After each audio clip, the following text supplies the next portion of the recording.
My name is Erica Rodriguez, and the claim I'm responding to is that FDA policies on the use of antibiotics in the meat industry are inadequate. My opponent's secondary claims are: 1, these recommendations have no power of enforcement. These guidelines, they are guidelines, not regulations, which means no enforcement. These regulations are voluntary. Most likely, meat industry will not follow it. Antibiotics prevent farm animals to get diseases due to overcrowded and unsanitary living conditions. Antibiotics ensure maximum growth and fatten livestock for availability in the market. The uses of antibiotics ensure profit for farmers. 2, the FDA guidelines are vague and unclear. Farmers have no clue on how much antibiotics are allowed. There is not a standard due to lack of clarity. There is no exact understanding on how much antibiotics can be used. 3, FDA's guidelines require veterinarians to oversee the use of antibiotics in animals. However, there is a shortage of large animal veterinarians. FDA needs to recognize this issue before making the regulations. Insufficient amount of veterinarians to make sure the use of antibiotics is done right. The overuse of antibiotics in farm animals poses a serious threat to the Americans. FDA recommendations are insufficient to protect the public. FDA policies lack enforcement and power to regulate the use of antibiotics. FDA policies lack clarity and shortage of large animal veterinarians. First off, in his first secondary claim, he states that most likely the meat industry will not follow these guidelines, but he provides no statistical information to back this claim. It is pure speculation. In his secondary claim, he states that the FDA guidelines are vague and unclear. Farmers have no clue on how much antibiotics are allowed, says Kate Dillon from the Washington Post. He cites this from an article. What isn't said is that this could actually work to the farmer's advantage because the meat industry is not all right with the limiting of antibiotics. This lack of clarity could actually work to the farmer's advantage. In his third secondary claim, he states that the FDA's guidelines require veterinarians to oversee the use of antibiotics in animals. However, there is a shortage of large animal veterinarians. As he stated earlier, these are guidelines, not regulations. They do not have to be followed.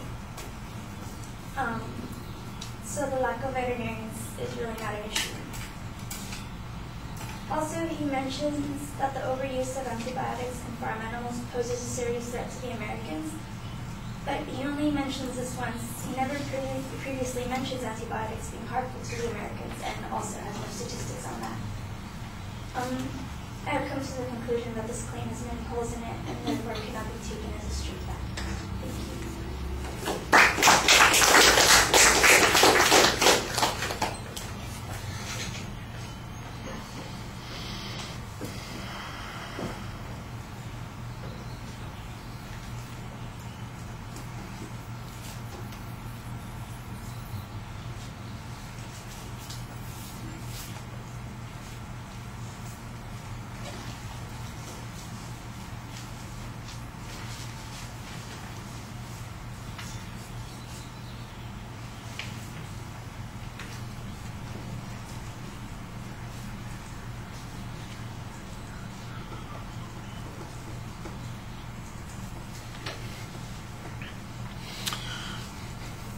All right, the first section, you're labeling the advocate's claim and the secondary claims pretty clearly, but I think you go beyond doing that. You basically paraphrase and summarize each of the arguments of those points as you were outlining and previewing it for us. And I made a note in the middle of this that you were a minute and a half into your speech before you actually got to any part where you were refuting the argument. That's a long time to recap the advocate's claim, and that's a big chunk of time. It's an even bigger chunk of time when I realized at the end of your speech that it was half of the time that you spent speaking. So basically, it's a long recap, and we get only a minute and a half of refutation to those direct points.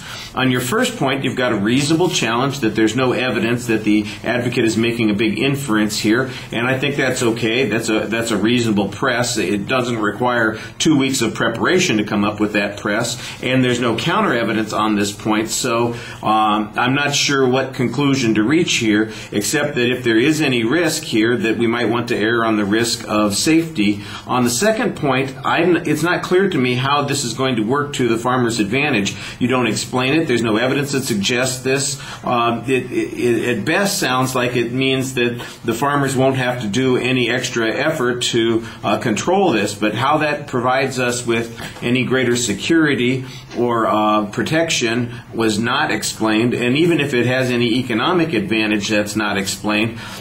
So I'm not sure what you get from that argument. Finally, on your last point, you basically say, well, they're guidelines, they're not regulations, so it doesn't matter if they don't have the inspectors or the people to cover this. Well, that's true if you're only concerned with the legalistic issue, but I'm not sure that the advocate was concerned with just legalities, but rather the issue of public safety. And there's not any discussion of the public safety issues there. So I think that you basically have a response that I think could have been done almost immediately after the presentation. There's no individual research that's backing up any of your points, and you spend way too much time kind of recapping what the advocate's claims were in the first place. Okay, thank you.